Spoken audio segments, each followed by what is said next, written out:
Welcome to New York Buddha Dharma.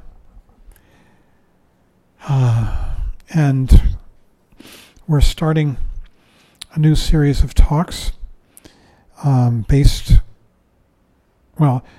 the topic of these talks is the Tibetan Buddhist teachings about death and the Bardos, most popularly presented in the famous Tibetan Book of the Dead, which we'll talk about a little bit. We're going to use a text. There are many texts. The one that we're following is by Dzogchen Ponlop Rinpoche, an excellent text. How's it doing? I just wanted to Okay. adjust the tone. An excellent text called Mind Beyond Death. And this evening, I sent out an email, and the recommended reading was just simply the introductory material leading up to Chapter 1. Chapter 1 will be the reading for next week. It's quite a terrific book, and as you will find, these teachings are as much about life as they are about death. There are some other excellent texts which I'm going to recommend as well. There's a book by Francesca Fremantle. She was a student of Chogyam Trungpa, and together they translated the Tibetan Book of the Dead.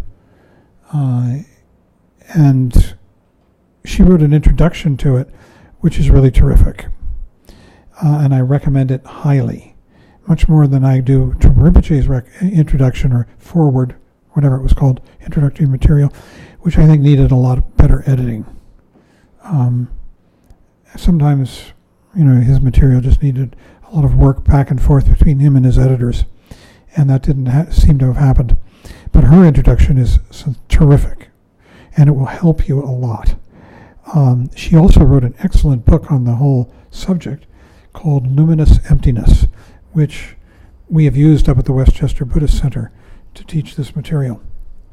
Likewise, we have used Sogyo Rinpoche's book, despite the fact that I'm mentioning this because in spite of the fact that he is in disrepute these days and has passed away. But it was an excellent book called the Tibetan Book of Living and Dying, and it's on these teachings. And it's quite terrific. You have to kind of put up with some things that are not so great in it, but on the whole it is very, very clear and helpful, and it is beautifully edited as near as I can tell. It's hard to distinguish between the writer, Sogyo Rinpoche, and his editor, but I think his editor made a huge contribution, Patrick Gaffney, because there are many, many allusions to Western culture and Western literature, which I'm sure must come from Patrick Gaffney, which are very helpful. And the other text that I'm going to recommend, and we may even do a reading from it, is by Tsele Natsuk Rangdol. And if it comes to that, I'll spell that out for you. And it's actually a Terma text, meaning, well, I'll come to that. So these teachings are the teachings on death that arrived in Tibet are what are called Terma. Does everybody know what Terma is? I'm going to say it anyhow for the benefit of this recording.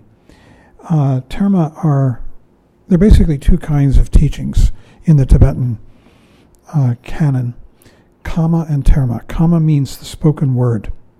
And it's called the slow transmission or the long transmission because the spoken word is passed from one person to the next over the centuries. And you know what happens when teachings are passed orally from one person to the next? They change. Whereas Terma are revealed teachings, and most Terma, not all, come from Padmasambhava. Padmasambhava went to Tibet in the 8th century and brought the Buddhist teachings with him. They had been there before. They arrived actually in the 7th century, but he really put them on the map in Tibet and made them very powerful and established Buddhism firmly in Tibet. And he brought these teachings, but he also brought many teachings. He had many teachings that he felt were not appropriate for the people of that time. And so he hid them, knowing that they would be discovered in the future. When and by whom? He knew this. These are called terma. Terma means hidden treasures. And there are two kinds of terma: earth terma and mind or meditation terma, mind terma really. Earth terma are actually physical objects. And it might be a statue, that's very common. And it might be a text. It can be almost anything that's physical. And it can be hidden in the rafters of a house. It can be buried in the bed of a stream. In a way, the Prajnaparamita teachings are terma because they were taken by the Nagas down into the ocean depths and hidden there for centuries because the Buddha knew that the time wasn't right for them, supposedly, until Nagarjuna, the great Madhyamaka teacher in the 2nd century, visited the Nagas in the depths of the ocean and tricked them actually into giving him these teachings, the Prajnaparamita, and brought them back. He tricked them by making them all sick magically and then offering to cure them if they would give him these teachings, these texts, and he did, and he brought them back. So they're really a kind of terma. But most terma come from Padmasambhava.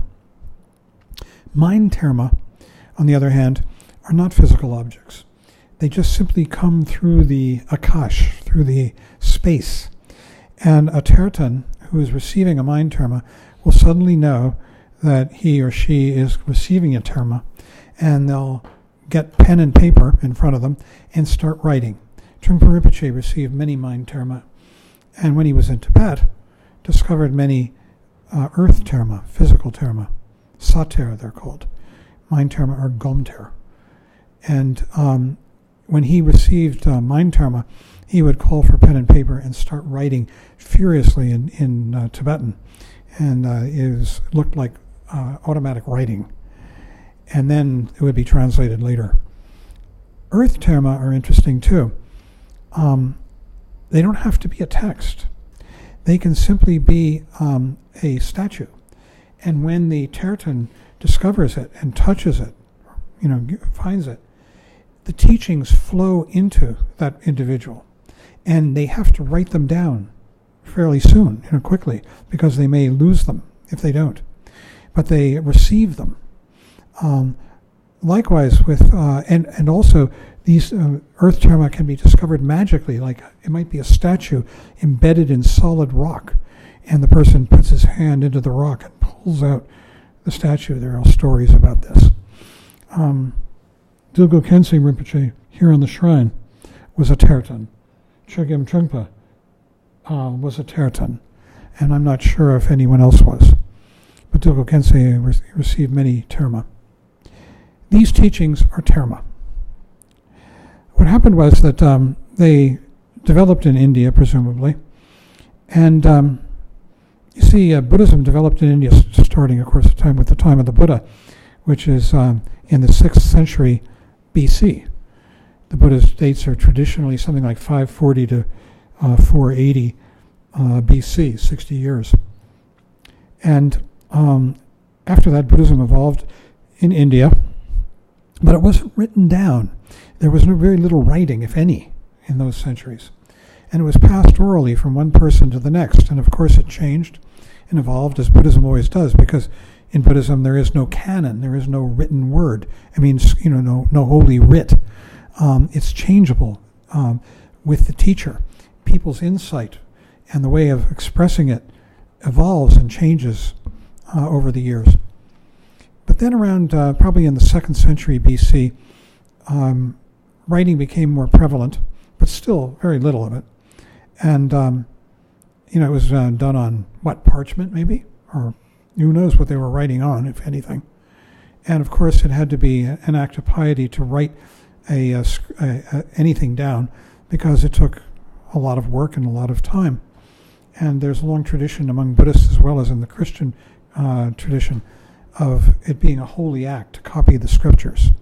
And there are all kinds of stories about that are interesting too. So Also, probably around the time of the 2nd century BC, Buddhism began to leave India. And the first place it went was Southeast Asia, by way of Ceylon. Ceylonese is a language that is very akin to Sanskrit. So the transition was a very easy one from Buddhism to in Sanskrit, which is probably what it was written down in northern India, probably taught in Hindi. It was an easy transition from that to Ceylon, where the Ceylonese language is so like Sanskrit. And then it spread throughout Southeast Asia. It wasn't until about the time of Christ. How else do you say that? The beginning of the Common Era. Thank you. That Buddhism left India and went to China. And there it had a very difficult transition, because Chinese, the language, is totally unlike Sanskrit. In fact, they're at opposite ends of the linguistic spectrum. And the difficulty of translating Buddhist concepts and Buddhist words into Chinese was quite large. And it took about 400 years, really, before the Chinese began to produce really good translations. There was a famous translator, Kumarajiva, who was an Indian who went to China and learned Chinese and did produce some fine translations. But before that, the translations were riddled with gross errors. There was even a school of Chinese Buddhism that asserted that the self exists permanently, like a soul. I just got it backwards. And then there were some other great translators in the 7th century. There was a great translator named Xuanzang, who went to China and brought back Mahayana teachings. He actually lived in China for 18 years. He went to China overland and almost got murdered along the way by his guide. And then he wound up living and studying and finally teaching at Nalanda University, the great Buddhist university that housed 10,000 students just north of what is now Gaya. And then he came back after 18 years by way of the sea on a boat. I mean, can you imagine what an adventure that must have been? And in China, he translated Sanskrit texts into Chinese, and some of the most important texts in Buddhism are lost now in the Sanskrit and only remain in the Chinese. Now, what mostly went to Southeast Asia were the teachings which we call the Hinayana teachings, the beginning or foundational teachings, and what Rinpoche preferred to call foundational. What went to China was the Mahayana and the Hinayana, and a little bit of Vajrayana, which was starting to develop in the monasteries, but really the Vajrayana, developed in the forests, and it only started coming out of the forests into the monasteries in probably about 800 AD. And so when it first went to China, it was Mahayana Buddhism, including the Hinayana teachings, the teachings of Shunyata, Prajnaparamita, the Bodhisattva, and also all the teachings of the Four Noble Truths, 3 Marks of Existence. All of these basic doctrines went to China. And from China, then, in about the 7th century, they went to Korea and Japan. Now, at the same time, Buddhism started moving up north, that it went to Korea and Japan. That is in around 600. That's as far as we know. You see, Tibet had no written language at this time, so it literally had no history. There's no history that was written down because they couldn't write. And there was a famous king who lived in Tibet in the 600s. His name was Songtsen Gampo, and he married a bunch of people. The kings tended to do that, and one of whom was a Chinese princess who converted him to Buddhism. And so he brought Buddhism into Tibet, and he established it in a very sort of weak way, because he wasn't a strong Buddhist, nor was his wife, but he brought some teachers. He also sent his minister, his prime minister, a guy named Tonmi Sambota, to India to bring back written language. And Tonmi Sambota in the 7th century did just that. He brought back the Sanskrit alphabet, which they adapted to the Tibetan language, much like, we took the Latin letters and adapted them into English or German or the Romance languages, and they adapted the Sanskrit alphabet, and so Tibetan is written in the Sanskrit alphabet, although it's Tibetan, it's not Sanskrit. And from that time on, Buddhism began to pick up steam.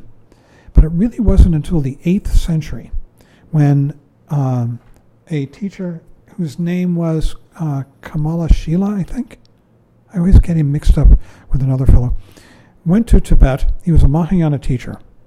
At the invitation of a pious and important Tibetan king named Trisong Detsen. Trisong Detsen is legend. And Trisong Detsen invited this Mahayana teacher to Tibet. And this teacher began to establish the first monastery, which was called Samye in Lhasa. But he was having a lot of difficulty. See, Tibet had a native religion, Bun. And the Bun deities didn't like the arrival of Buddhism.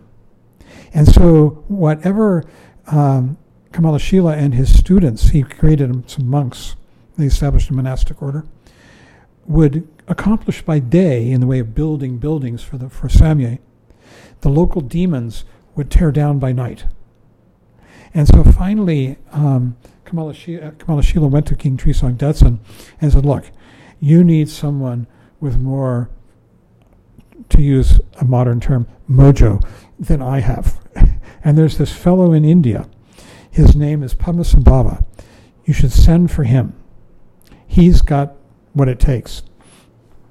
And Trisong Detsen did, and Padmasambhava agreed to come. And there's a long story about this in Padmasambhava's life. It's a wonderful life. And he is really sort of the most important figure in all of Tibetan Buddhism, in all the sects. He's kind of the Buddha again. And many people think that he was even more important, certainly in Tibet, than Buddha Shakyamuni. And he brought many, many teachings, including the Dzogchen teachings, the Great Perfection teachings, and he brought these teachings on death. Now, he hid them, and like many other teachings, they were discovered centuries later. Specifically, the teachings on the Tibetan teachings on death and the Bardos were discovered by a Terton named Karma Lingpa in the 14th century. 14th century, that's 1300s, that's 600 years after Padmasambhava was in Tibet. It's all magical stuff, huh? Karma Lingpa discovers these terma and reveals them. This was an amazing time, the 14th century in Tibet. Another great person who lived in that century was Longchenpa. I once asked Trungpa Rinpoche who was the greatest of all. Actually, what I said to him was, in my youthful and irreverent fashion, I said, if you could name the Babe Ruth of Tibetan Buddhism, who would it be? And without batting an eye, he just said Longchenpa. And I think most Tibetan Rinpoches regard Longchenpa as the greatest of them all. And he was born in the 14th century, and he also was a Terton, as well as an amazingly accomplished writer and understander of text. One of his great accomplishments was what are called the 7 treasuries, and they're all about Dzogchen. And they're probably the quintessential Dzogchen teachings from which others have evolved. Also in the 14th century was Chetsen Senge Wangchuk, his name was. And he received the Dzogchen teachings. Now, going back to the 8th century, when Padmasambhava was in Tibet, there arrived another important teacher who also brought the Dzogchen teachings. His name was Vimalamitra. And the two of them were separate lineages, really, but related. Both brought the Great Perfection, Dzogchen teachings. Chetsen Senge Wangchuk has a pure vision that went on for weeks of Vimalamitra. He sees him in front of him, sees Vimalamitra, and converses with him more clearly than you and I see each other. And then he receives all these teachings and he downloads them. And for centuries, these teachings are what is called a single lineage teaching. That means that Chetsen Senge Wangchuk passed them on to one person, who then passed them on to one person, and so it went until in the 19th century, a great teacher named Jamyang Khyentse Wangpo. He's the original incarnation of this gentleman, Dilgo Khyentse Rinpoche. And Jamyang Khyentse Wangpo at one point realizes that he is Chetsen Senge Wangchuk. This is not a terma. He realizes that he is Chetsen Senge Wangchuk, and immediately he is flooded with all the memory of the teachings that Chetsen Senge Wangchuk had been passing on.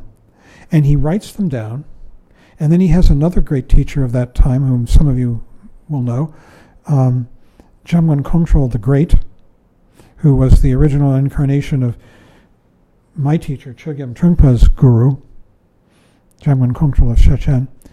Jamgon Khyentse Wangpo and Jamgon Kongtrul of Shechen, they're all Tertons. And he asks Jamgon Kongtrul of Shechen to write a commentary to the text that he's received from Chetsen Senge Wangchuk coming from the 14th century. I mean, it just goes on and on like this, these people. So, these teachings were originally revealed by Karma Lingpa in the 14th century, this incredibly fertile time. By this time, we had three sects in Tibet. The Nyingma, which dates back to Padmasambhava in the 8th century. And then the two new sects which developed there, called the New Translation Schools, because people went to India and brought back texts. The Kagyu, Marpa the translator, went to India and brought back teachings in the, I guess that would be the 11th century. And then also the Sakya sect, which dates, I think, I'm not sure of the dates of the Sakya sect, but it wasn't until the 15th century that the Gelugpa sect, the last sect, appeared. Now, the most famous text of the teachings that Karma Lingpa revealed is what we know as the Tibetan Book of the Dead. This was first translated into English by W.I. Evans Wentz. His initials were W.Y. And I forget the guy's name, Kama Samdrup. His last name is Samdrup. He was a Tibetan. And they worked together to produce this. Now, Evans Wentz was a scholar of the Egyptian religion as well. And so he took a title from the Egyptian canon and slapped it on this text that they were translating. He called it the Book of the Dead. This is not the title. The title in Tibetan of this text actually is approximately Achieving Liberation in the Bardo. That's the interval, between death and rebirth. Through hearing, through listening. And what you're listening to is the living person who survived you, if you're dead, reading this text to you while you're dead and still in the Bardo. And it's instructional, okay? So that's the actual title, Achieving Liberation Through Hearing in the Bardo. Evans Wentz put this title on it, the Tibetan Book of the Dead. It became incredibly popular. The translation is very flawed, but it was very early, right? It's since been translated much better. It's still not the best way into these teachings. Really, what are better are the things like these secondary texts that I've mentioned, and the text by Tsele Natsok Rangdrol, two texts, both of which Ponlop Rinpoche used in writing his book, the Tibetan Book of, the Mind Beyond Death. Okay, that's a lot of background. In the beginning of this book, Ponlop Rinpoche makes the point that our attitude towards death, ours, is really one of avoidance. How many times, at least, I don't know if you're like me, have you hesitated, you get news that someone you know is dying, and you think of calling them to say goodbye, and there's this tremendous resistance At least I have. That I have to push through in order to do it. Or go to see them, or whatever, to make contact. I've since gotten over that, but for years I had that kind of a feeling. I still do, depending on the individual. We have a great avoidance of death. Not only that, but I don't know how old each one of you is, but I venture to guess that you might be, some of you especially, like me, might be amazed at how old we are. When did that happen, right? That we got to this age. And the reason is that at any given point in time, it feels like this is going to go on forever. Now, intellectually it's not. But I'm always amazed. I have a bunch of pills now at my age that I take every day. And I have these little containers for them that I fill up once a week. I am amazed at how fast I am. And there I am filling the container again. It's just going by like that, like that, like that. Where did it go?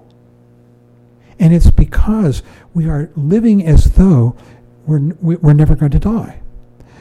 My father, when he died at the age of 80 years old, his last words were, "I never thought it would be like this." And then he was gone. And yet, people know they're going to die. He had multiple myeloma. He knew for 5 years he was dying. I had a friend, Corman. He was a translator, wonderful Buddhist. Peter knew him. Rochelle knew Robin. And Robin contracted a form of cancer. It's called mesoepithelioma. You get it from exposure to asbestos. He had worked with his father when he was a young man taking asbestos out of schools, and they didn't know about it, the danger then. And he contracted this. They gave him 5 years. On his last day, he had no premonition, as near as I can tell. He went to a music lesson with a friend of his, who happened to be a doctor, but she was also his student. Robin was a scholar of Tibetan Buddhism and Tibetan language. Taught it at the University of, I think, Minneapolis. She went to his music lesson with him. He was learning how to play the piano, like there's no tomorrow.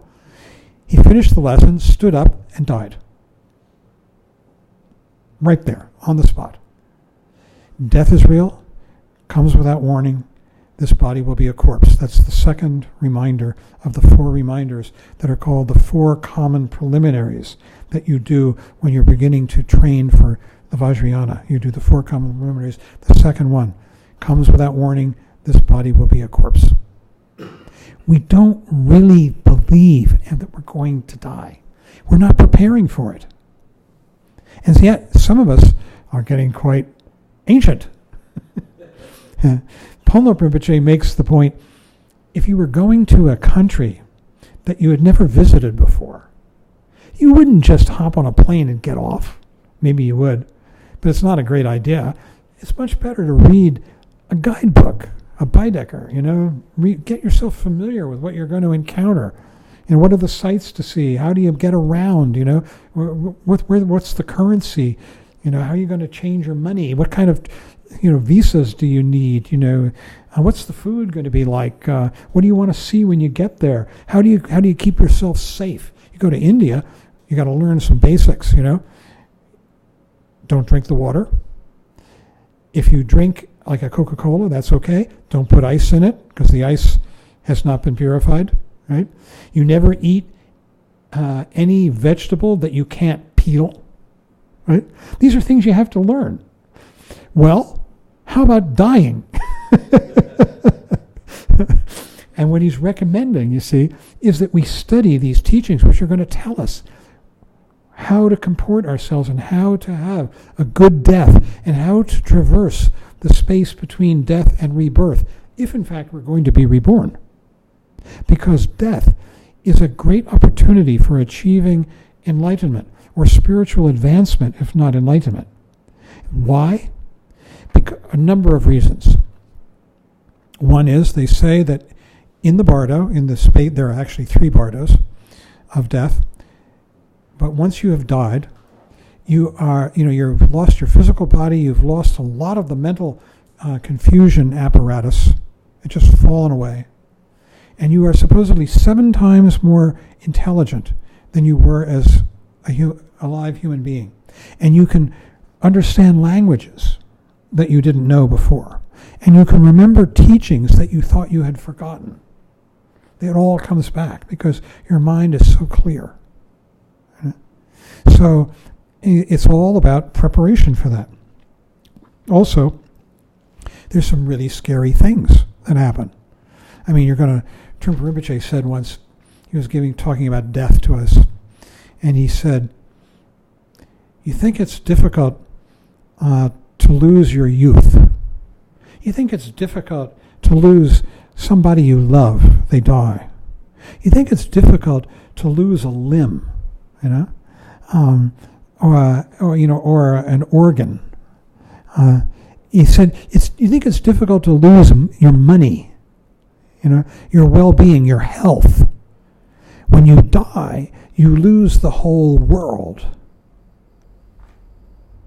He said, it's really painful. He said, get ready for it. And the way you get ready is by practicing spirituality, by developing your meditation practice and your understanding of sanity, of enlightened mind, which is the same thing we want to do to have a good life, to become sane, to live in this world with an enlightened mind, a mind of understanding.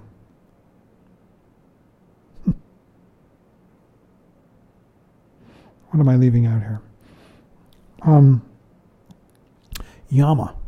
Oh, I meant to bring the tanka. I'll bring it next time. I bought a tanka from Amazon. It's a poster of the Wheel of Life. We don't have one here. And the Wheel of Life, of course, depicts the realm of samsara as a wheel. We go round and around and around it during this lifetime and lifetime after lifetime. And the Wheel of Life is held by this demon, like this. He's holding it with his arms, and he's got his teeth at the top of it. And he's really fearsome. And his name is Yama. He is the Lord of Death. And what he symbolizes above all is impermanence, that we are all subject to impermanence. And if you don't believe it, all you have to do is look around. Each one of us is aging a lot. Some more than others, but still a lot. And Yama rules us. When we die, we are his victims. We are in his claws and his clutches. Unless we have developed the wisdom that conquers death. And that is symbolized as well, and I'm going to bring in a photograph of that, by another deity whose name is Yamanaka, whose name literally means conqueror of Yama. And what Yamanaka is the wrathful version of Manjushri, the Bodhisattva of wisdom. And he is plenty wrathful. He has multiple heads going around in 360 degrees. His main head is the head of a bull with fangs, because the bull symbolizes ignorance, and he wears the head of ignorance in mockery of it. His wisdom is so extreme. And then he's got the semi-wrathful head on top, and on the very top is Manjushri, the Bodhisattva of wisdom. I can't see it without my glasses. I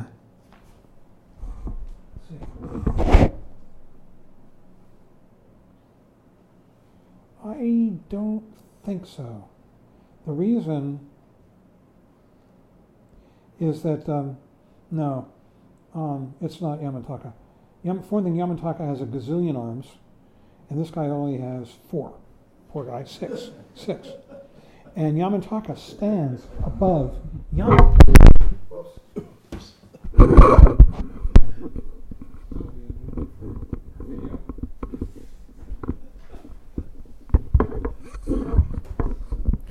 Yamanaka stands above Yama, who is much smaller and beneath him, indicating that he's conquered Yama.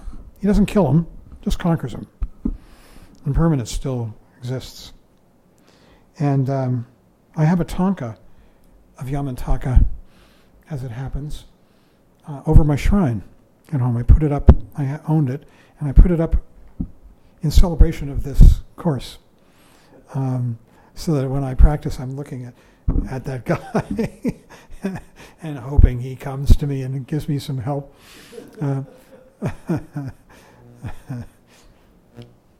So let's talk about the idea of death altogether in Buddhism. It's something that is happening all the time, right now. These words come out of my mouth. They are born and they die simultaneously. You can't find the moment when a borning stops and the dying begins. It's a continuum. You can't find what it is that is born and dies. It's a continuum. And yet everything is changing anew. Now I'm looking at Joe, now I'm looking at Christina. And everything changes in the present moment, continually. And everything, as it changes, what is arising is new, and what is passing away is dying. So, you see, birth and death are what enable us to be alive. Without them, everything would be static, frozen, unmoving. It's impermanence that allows all of this to be alive and changing and dying, being born and dying.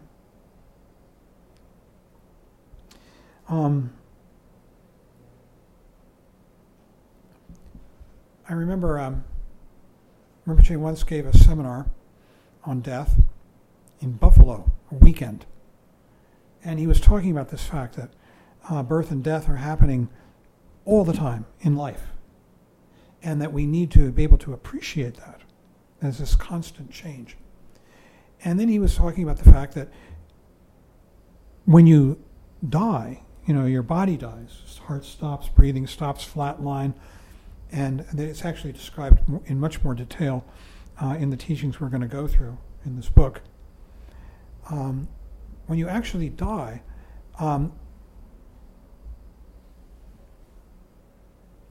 everything seems to be changing. The world disappears, your body is gone, most of your mind falls away. But what doesn't fall away is this clear awareness that we all have.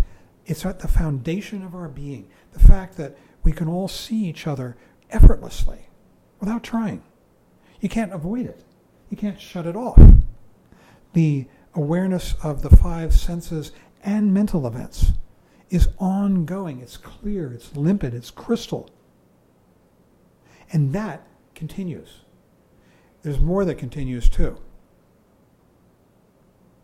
But we won't get into that yet.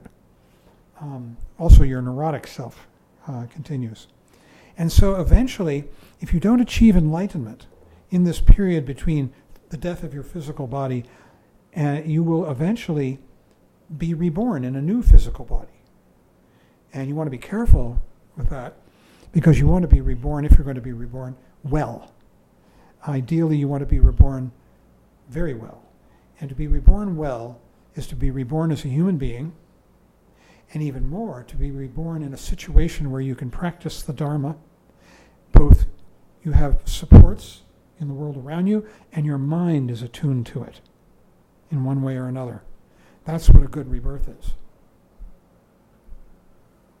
And there are many ways not to have a good rebirth. And so he's giving this talk, and an elderly woman raises her hand. I'll bet she was about younger than I am now. And I was 25.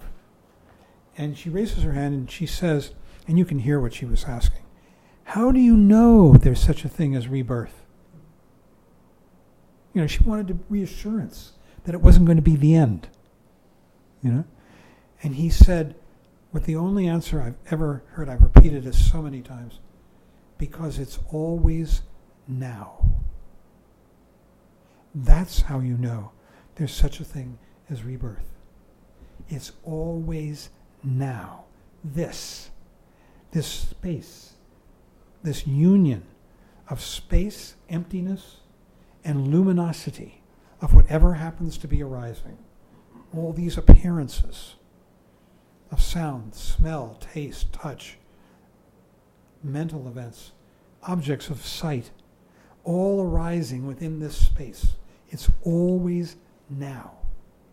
And while a lot of the mental event, these appearances will go away, that space of nowness, we've never known anything else.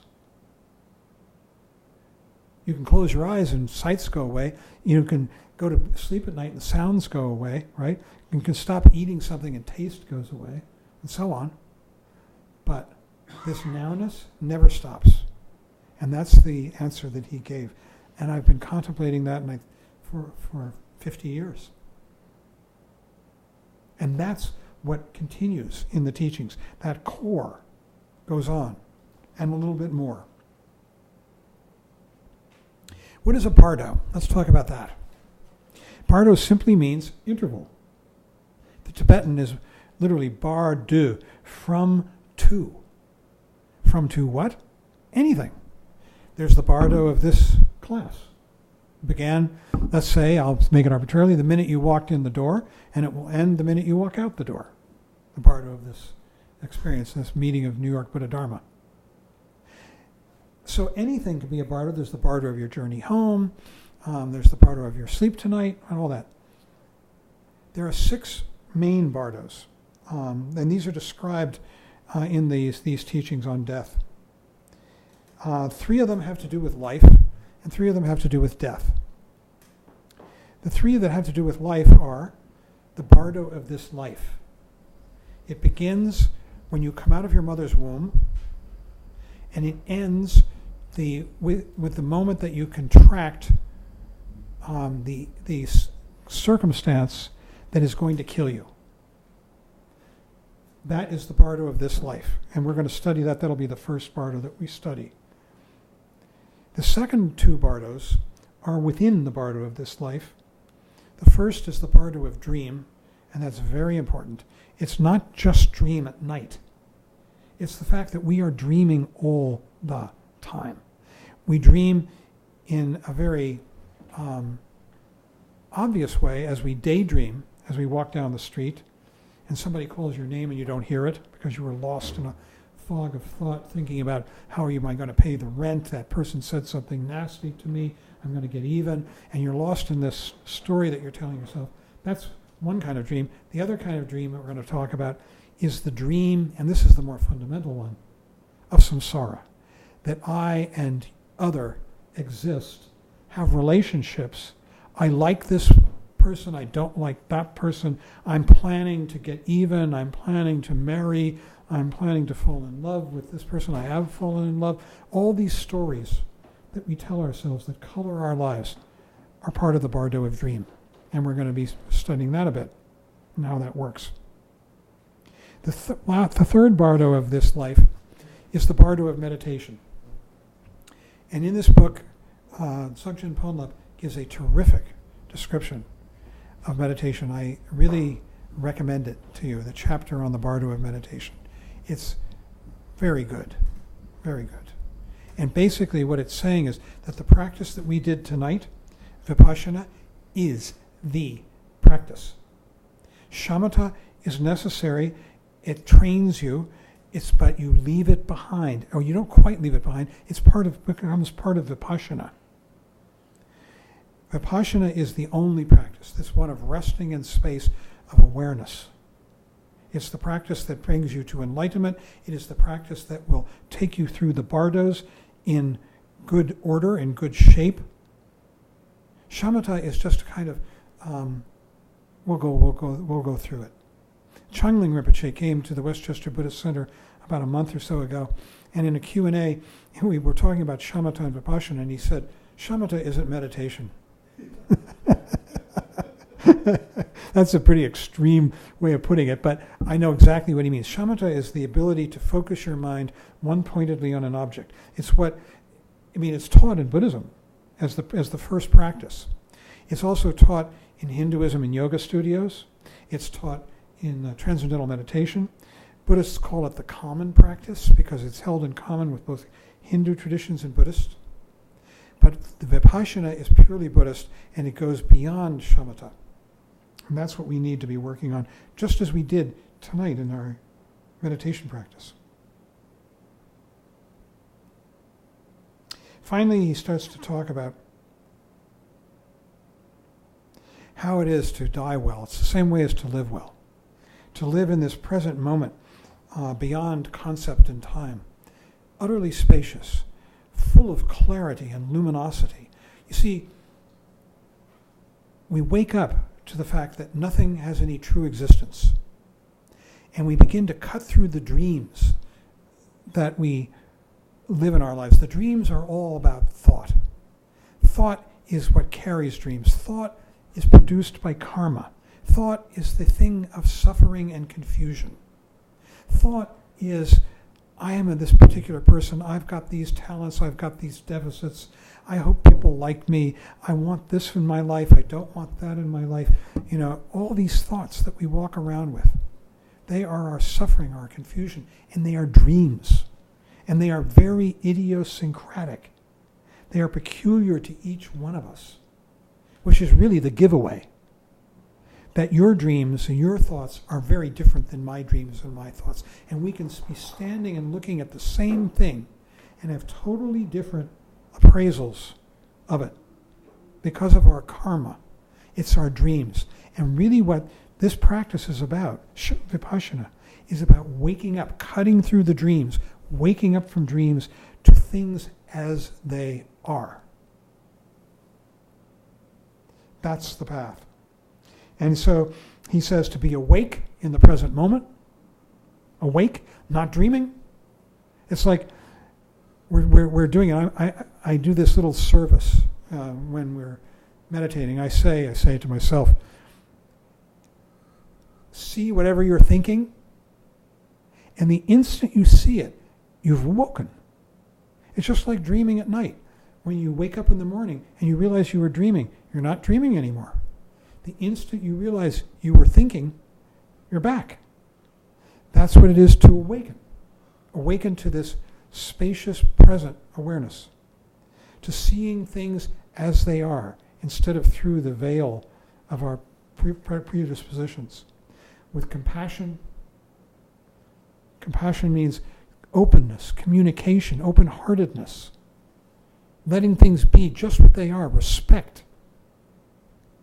Appreciation for things as they are.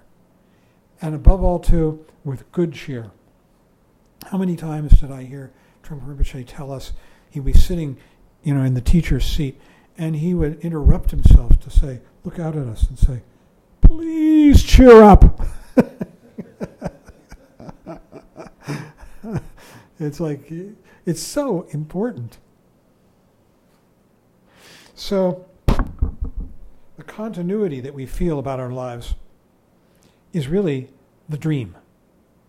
We have this feeling that our lives are continuous, that there's been this continuous development from youth to old age. And we tell this story about ourselves, about how we developed. And we might tell the story about how you went to college and, what you studied in college and what you achieved in business or in your profession and, your marriages or your lovers or whatever you've done.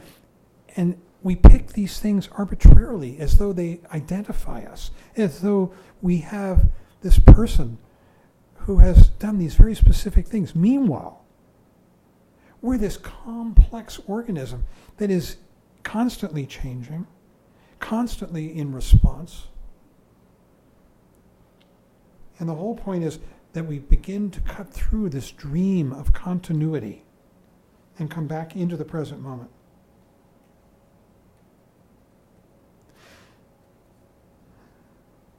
He says, when the illusion of continuity comes to an end, we have an opportunity to glimpse the deeper reality that underlies it. The deeper reality that underlies it. This is the true and abiding nature of the mind.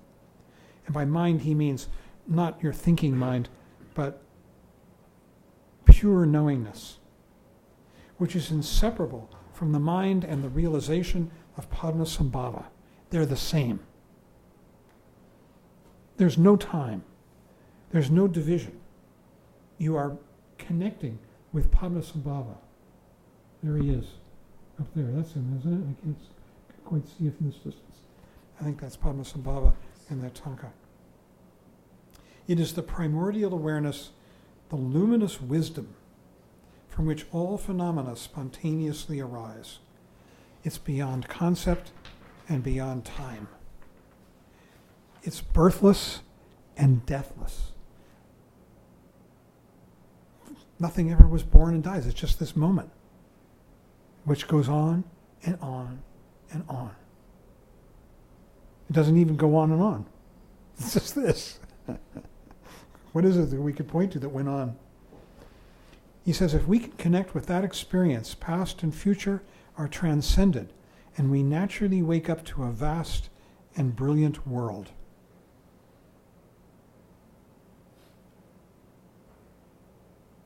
So I think I'll just stop at that point.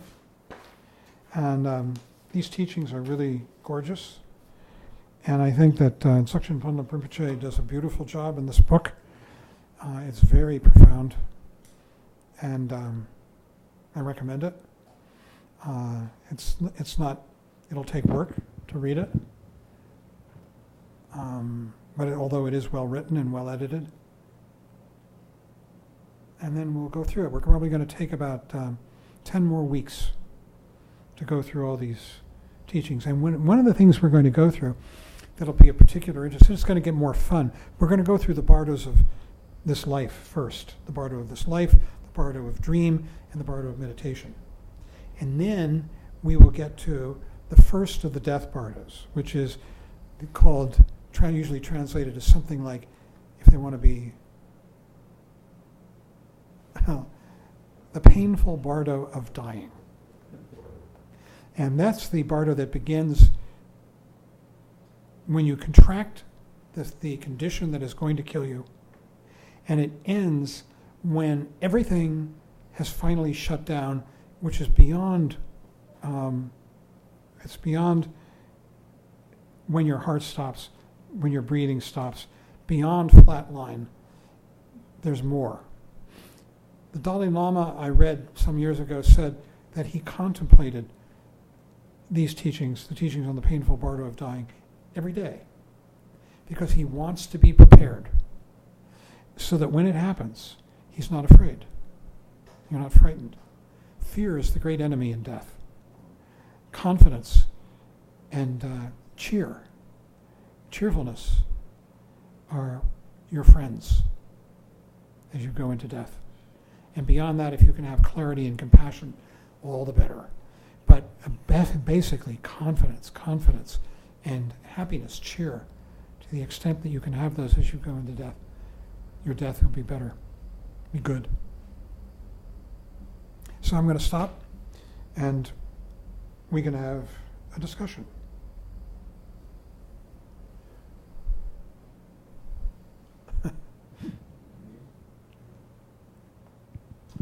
Well, I have a question if no one else does. This is a question I've asked virtually every teacher that I've met with no satisfaction. So it's a bit of a challenge. Question is, if everything is empty, if nothing has permanence, if we have no ultimate self, what is reborn? That's a beautiful question. Thank you.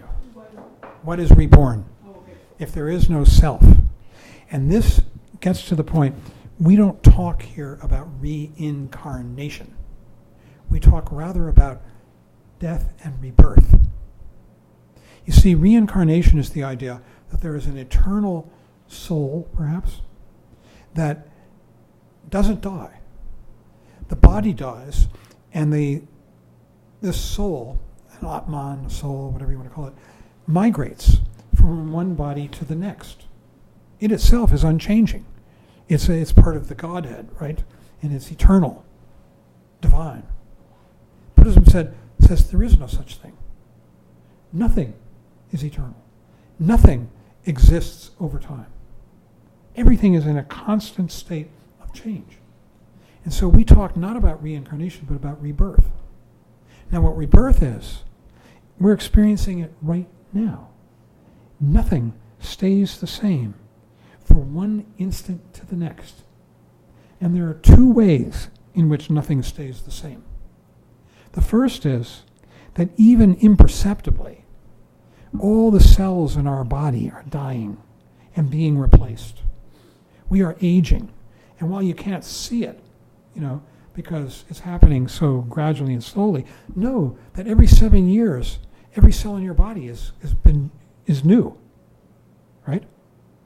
So this impermanence is happening right now. But more than that, in the only time we ever have, which is now, all the rest of it, the future and the past, are dream. They're thoughts. That's where they exist, the past and the future. The past is a story we tell ourselves, very particular about what happened today, and we select out the highlights of the day that we consider the highlights, what was important to me. And we project into the future our hopes and our worries and our fears. And it never happens the way we project. The way we project is so trivial compared to the way it really unfolds like this. The only thing that's ever real is this present moment. And in this present moment, everything is constantly dying and being reborn, changing. And physical death, at the end of our lives, is just a grosser example of what we're experiencing right now. So there are these two modes of impermanence. One is the fact that literally these cushions are wearing out. Some of them have tears, and they're not what they were when we bought them. This body is not what it was when I was 7 years old, and so forth. But the other side of it is the more profound aspect of impermanence is that in the present moment, as you turn your head, everything changes. And this is the only time we ever really have. That is the idea of rebirth and death and rebirth. Does that help?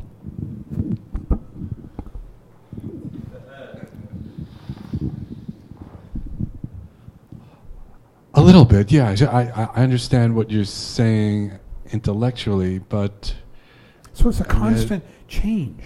It's not like dominoes going over. Nothing is ever... as dominoes go over, the last domino is gone, and the new domino is falling, and it just keeps going like that. Or like river, flowing in a river. That's what we're experiencing.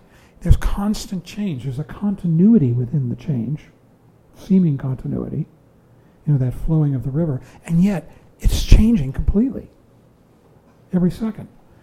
That's what we experience. Well, what I get from what you say, and that I agree with, is that in the same way that the cells of our body are constantly being born, are constantly dying, and then we're giving birth to new ones. I see that my ultimate self, if I have one, is all of existence, all beings, right? And this individual that I identify with, he'll go at some point and will be replaced by another individual. But still... Another one, a continuation, a fluxing. There is a continuity within the change. So when you'll see what they describe. If you don't achieve enlightenment, which is the only way you get out of this cycle of death and rebirth, when you achieve enlightenment, then there's nothing to die and be reborn. But as long as there is, this is going to continue. And there's always some substratum that seems to be carrying over. It's just like the river, There's a continuity what is that exactly? Within the change, huh? What is that exactly? It's the alaya. The alaya. The eighth consciousness, the alaya vijnana. It's where your memories are stored. Yeah, I understand what the memories roll forward. And they continue to have their impact, just as they're doing today. If you had an angry father and you walk down the street and you see someone who reminds you of your father. Peter.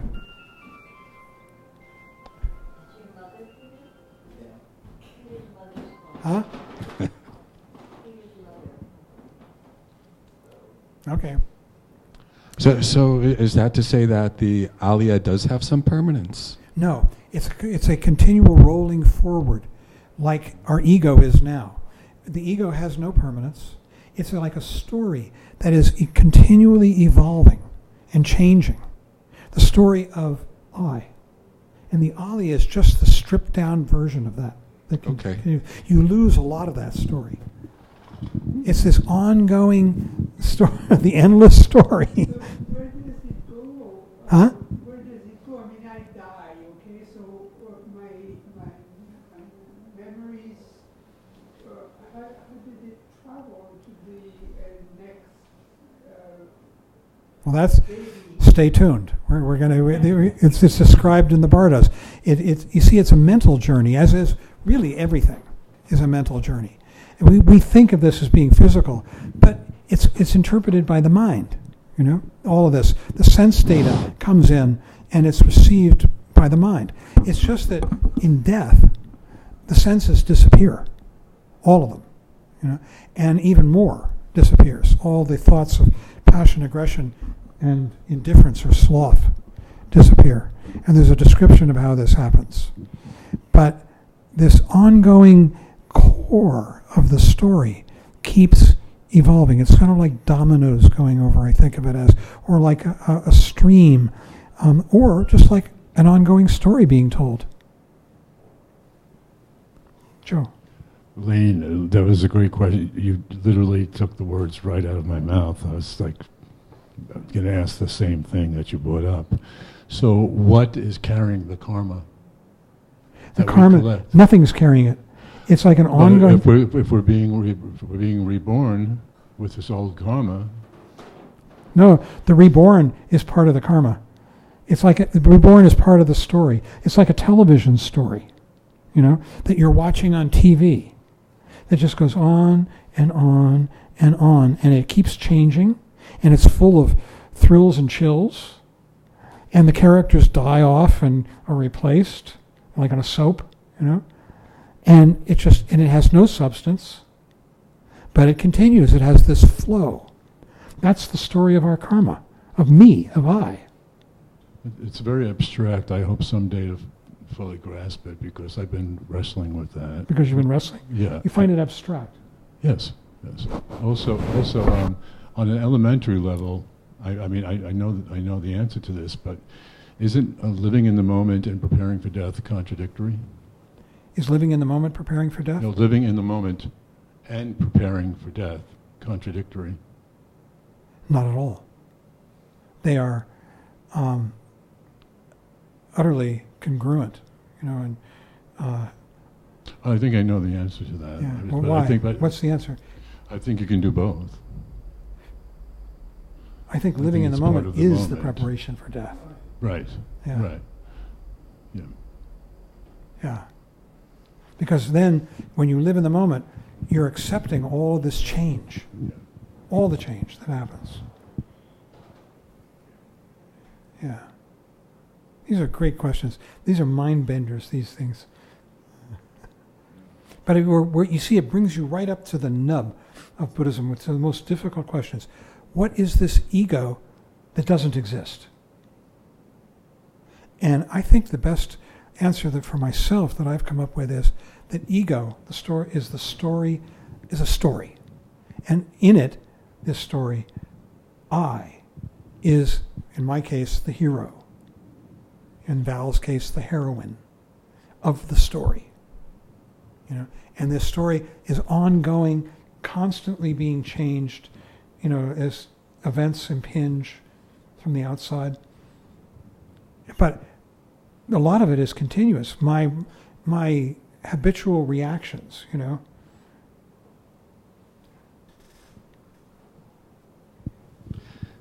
So I was thinking about your river analogy, and I thought I was kind of struggling with it a little bit, but then I took it from another angle. So You're talking about how the river is constantly being a flowing river is constantly changing, right? So it's like a constant rebirth and changing. But then I'm saying, what happens when the river runs dry, right? There's no longer. Eventually, rivers run dry. They become canyons or deserts or whatever, right? So what's the rebirth there? And then I was thinking, what could it be? But then I was thinking, a canyon that used to be a river is going to be filled with artifacts of things that were in the river previously, right? So maybe that's similar to what gets carried forward in a rebirth. Well, not only that, but the canyon itself becomes the new river. I mean, it's going to change just like the river did, only much more slowly and imperceptibly. But it's going to be worn down by the rain and the elements and time and the winds, and it's going to change too. Everything changes. Absolutely. So the river is just, it's an analogy, a metaphor, but when it runs dry, then you've got the dry riverbed, and what's going to happen with that? It's a great analogy or a great metaphor, because at first I was thinking, well, that's not, what happens when it's dry. Then I realized that there's a rebirth that happens throughout all of that as well. It's fascinating. Yeah. The river dies and is reborn as a dry riverbed or as a canyon, or and then the canyon changes, and it's full of silt maybe, and it turns into farmland, and people grow crops, and then there's flooding. I'm thinking of China, right, and all of that is carrying forward what was in the river at one time, right? So and that feeds what happens next. Right, it's very interesting. And we're living it now, right here, in this room.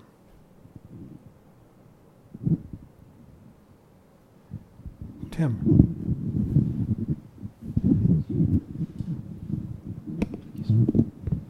So I would like to hear some more about the stories.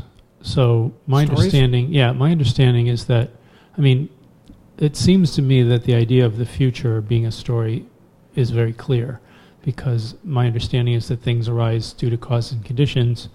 Those are all so complicated that we can imagine or fear or hope for what might happen, but there's no way to really tell what it is until it arrives. So I can understand that as a story. Mm-hmm. But my brother had 2 sons, the adorable nephews, and they were definitely babies, and now they're teenagers. And so that's a story, but I also think it's a true story. I've had so if a log is flowing down a river and I take a photograph of it, I have a photograph of a log in a river, and the log has continued down the river. It's no longer there, but the photograph is a true record of where that log was at the moment that the button was pushed. So I've had the pleasure of meeting your adorable daughter, and without a true birth in the past, your teenage daughter couldn't exist. Well, so that's a story, but it's also it's more than it's a true story, I guess is what I'm trying to say. Or it seems to me. It's a very partial story. I didn't mean it's a complete story, but it's also not a fiction. Story. It's not, yeah, because she can't exist without a birth. Right. It's not possible. But because it's partial, there's a selecting out that goes with that. And that selecting out makes it not real. It becomes a fiction, a story. You've selected particular elements. So even in a photograph, the camera is limited what it can capture. It captures the square. Sorry. What's happening outside that frame, that you're not seeing in that photograph? Or what was the lens not sharp enough to capture in the detail, of it? And this blurred over. It's just a very partial reconstruction of some of the past for a particular purpose. Mm-hmm. That's all.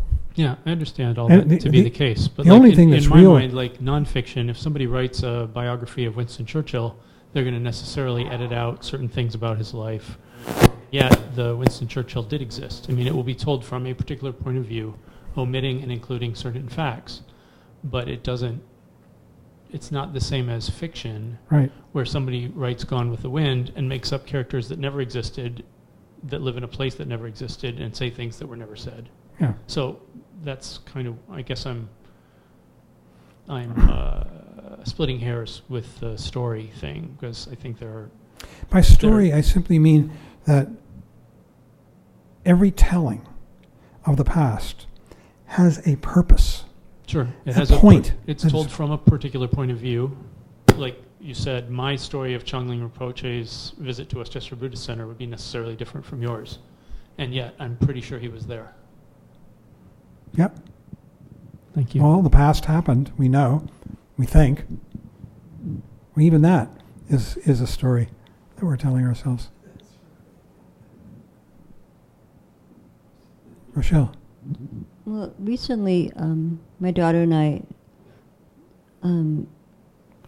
discovered a story that we had told ourselves that wasn't true. There was, in the building that she lives in, there's a... What? The building that she lives in has a garden. And every spring and summer, we'd see this black cat coming into the garden, just relaxing. And we'd think, oh, I wonder, where that cat comes from. Like for years we saw this cat. And then in the fall we'd think, well, I wonder what the cat does in the winter. And so we thought, this cat must have someone that's providing a space for it, like maybe living in a basement of a building where it's warm, someone's feeding it, and then it comes back in the spring. That was our story that we made up about this cat.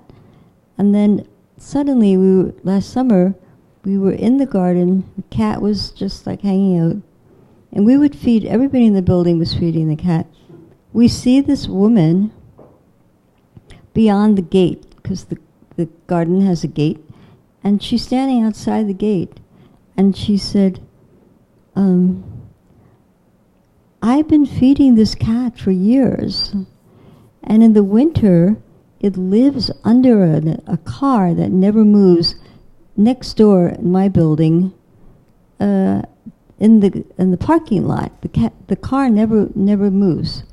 The cat lives under the car, and I give it a blanket, and I put food under there and water, and I can't go anywhere for years because I'm so afraid the cat is going to die. Well, we looked at each other and we thought, this is how the cat spends the winter? I mean, in our mind, we're thinking he has a nice, safe place somewhere. And once we heard that, we realized that all the fantasies we were telling ourselves about what happens to this poor animal wasn't real. And then when it started getting cold in September and October, the cat started crying and wanting to come in, but what were we going to do with it? It was a wild cat. So anyway, the point is, we're all living in delusion. We all tell ourselves stories about so many things constantly, and we don't really know what's true. We don't really know what's happening. But we think we know, but we really don't. Then the next thing I just read about, Khyentse Rinpoche was having a conversation with the 16th Karmapa. And Khyentse Rinpoche said to the Karmapa, this is years and years ago, because the Karmapa died in 1981. He said, I'd like to find out what happened to my guru in Tibet. Like he named a couple of teachers from his monastery, Sechin Monastery in Tibet. And they all perished. And he said to the Karmapa, well, you have omniscience, you can see what happens to people, and you can see where they're reincarnated. That was one of his specialties. And he said, I'd like you to tell me, where are these teachers? And I'd like to go and find them. And the Karmapa said to him, don't worry, they're looking for you. You do not have to look for them. And they were, the three Tertans, the great reincarnations, were born as his grandson, Khyentse Rinpoche's daughter's son, Rabja Rinpoche, who we just saw. born as his grandson into his own household. So he didn't have to look for them. They came to him. Anyway, so I think as human beings, practitioners or whatever level we're practicing on, we have to understand that when we have thoughts about things, we have to really question, where are these thoughts from? What's the truth behind them and what's really going on? So the stories that we tell ourselves. Yeah. I mean, there's a page, 2 pages, in The Profound Treasury of the Ocean of Dharma, the Judy Leaf compiled from 13 years of Trungpa Rinpoche's teachings at seminary, it was called. And in volume 3, if any of you have it, maybe I'll try and copy it and bring it in, hand it out. Page 400 and 401, I think it is. He just says over and over and over, you don't need thought. You absolutely don't need thought. Thought is suffering. You don't need it. It just keeps repeating it over and over again. But we walk around and we think, God, I gotta tell myself what to do. I gotta, or I'll forget, or I'll do the wrong thing, or all these things. I'm sorry to come back to this, but Rochelle just put up a red flag for me. She used the word reincarnation. She what? She used the word reincarnation when we talk about these great leaders and great teachers, and that this is his reincarnation of this and a reincarnation of that. But yet, there's no reincarnation in Buddhism. No. So she just used the wrong word.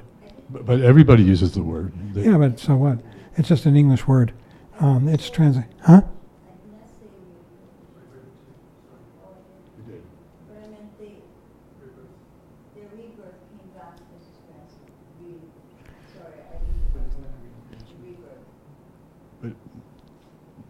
If this knowledge is passed on, isn't that a reincarnation? Is that comes to it comes to this person from somebody from a century ago? This is something I really hope to really understand at some point. I think you're getting at a really. It's hard for me to understand too, but basically, understand it's not knowledge that's being passed on, like, wisdom. Huh? Wisdom, but the wisdom is formless. The wisdom is the wisdom that you've got right now as you effortlessly see me, because you're looking at me and hear these words. You can't shut it off. It's our Buddha nature, and that is what great teachers achieve. There's a falling away of the error of thought, thought that says that I am this, I am that, you are this, you are that. Basically, what has to happen for a person to become enlightened is that they understand, first of all, that all of this has no true existence. I doesn't exist, and other doesn't exist. That's called emptiness. It's empty of this error that we make. We walk around thinking that we're real and that we have these relationships which are fraught, with love and hate and passion and lust and envy and all that stuff. And then the second thing is that within this emptiness, nonetheless, the phenomenal world arises beautifully, luminously, the appearances, and they call it luminosity. So these two aspects come together: emptiness, non-existence, and luminosity. This is the mind of enlightenment. And this is what you have an opportunity. It's the core of our being. You can't stop it. It's always there. It's just it gets overlaid with confusion. And the confusion is, I've got to worry about me. And everything else that attends to that. And I think we're going to be going through this a lot. So I think maybe we should end. and we have our little social. It's 9 o'clock. So could we dedicate the merit? Is it all right if I end at this point, Joe? I don't think we're going to resolve this tonight, but it's something we have to keep working on. This topic brings all this up. It's really beautiful in the way it does this. Okay. By this merit, may all attain ambitions. May it defeat the enemy of wrongdoing. From the stormy waves of birth, old age, sickness, and death. From the ocean of samsara, may it free all beings. By the confidence of the golden sun of the great east, may the lotus garden of radiant wisdom bloom. May the dark ignorance of sentient beings be dispelled. May all beings enjoy profound, brilliant glory.